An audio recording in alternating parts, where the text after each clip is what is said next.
시중은행들이 디지털 혁신의 속도를 내고 있습니다. 코로나 팬데믹에 이어 빅테크 기업들까지 금융업에 뛰어들면서 도전에 직면하고 있기 때문인데 모바일 뱅킹에 맞춤형 자산관리 서비스가 탑재되는가 하면 무인 점포도 속속 등장하고 있습니다. 달라지는 은행의 모습 김보미 임원식 기자가 차례로 짚어봤습니다. 계좌번호 대신 휴대폰 번호만 입력해도 이체가 가능합니다.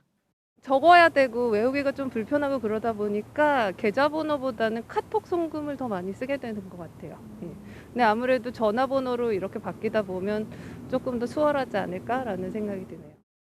그런가 하면 내년부터는 신분증 대신 모바일 뱅킹 앱만 보여줘도 은행 업무를 문제없이 볼 수 있습니다.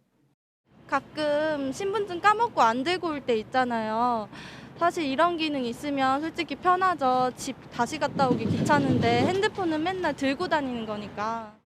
우리은행, 신한은행이 제공하고 준비 중인 서비스들입니다. 얼굴만으로 인증이 가능한 서비스, 거래 잔액이 부족할 때 타은행 계좌에서 빠르게 돈을 가져올 수 있는 충전 서비스도 있습니다. 고객 편의성을 조금이라도 더 높여보려는 시도들입니다. 한편으로 은행들의 이 같은 서비스 확대는 맞춤형 자산관리 시장을 키우려는 전략으로 분석됩니다. 코로나19 팬데믹이 길어지면서 비대면 문화가 빠르게 확산된 데다 초저금리로 예대 마진이 갈수록 줄어들다 보니 자산관리 시장을 돌파구로 삼는 겁니다.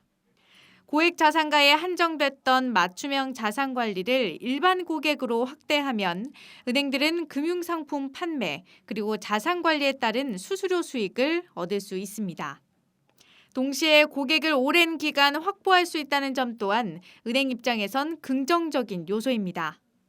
실제로 은행들은 개개인의 예적금, 펀드, 대출, 보험 내역 등을 통해 맞춤형 투자 포트폴리오를 제시하고 관리해주는 것은 물론 목돈 모으기, 내 집 마련, 장기 노후 자산 관리 플랜도 제공합니다.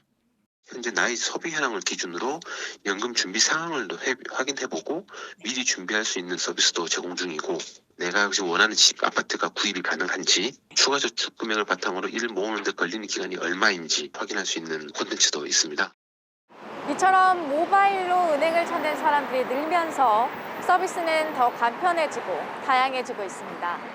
그렇다면 은행 영업점들은 어떤 변신을 꾀하고 있을까요?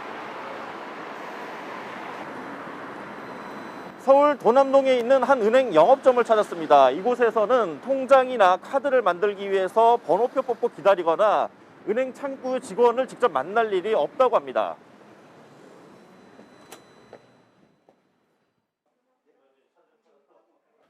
겉으로만 봐선 현금을 인출하는 ATM 기기와 크게 다르지 않습니다.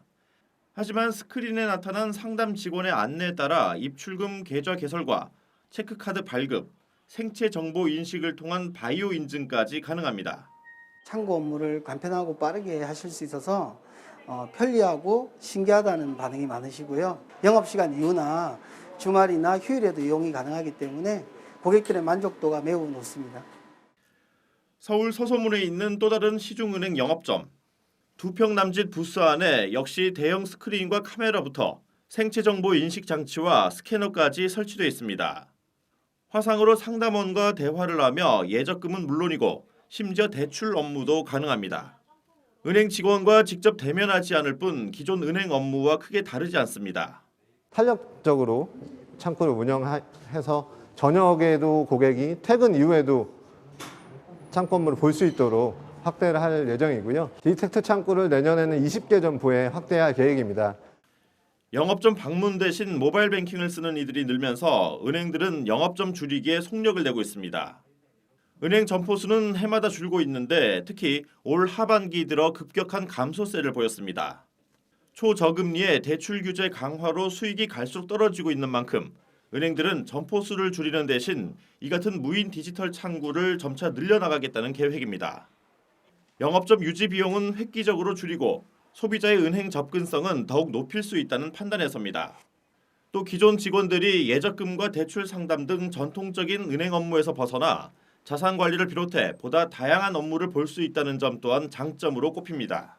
앞으로 이제 은행들의 생존 전략은 사실 기업 금융과 가계의 고객 자산 관리 쪽에 집중을 해야만 합니다. 디지털 빅데이터 이런 자료들을 이용한 상품 서비스를 제공하기 위한 투자 또 인재 양성 이런 쪽에 많이 노력해야 될 겁니다.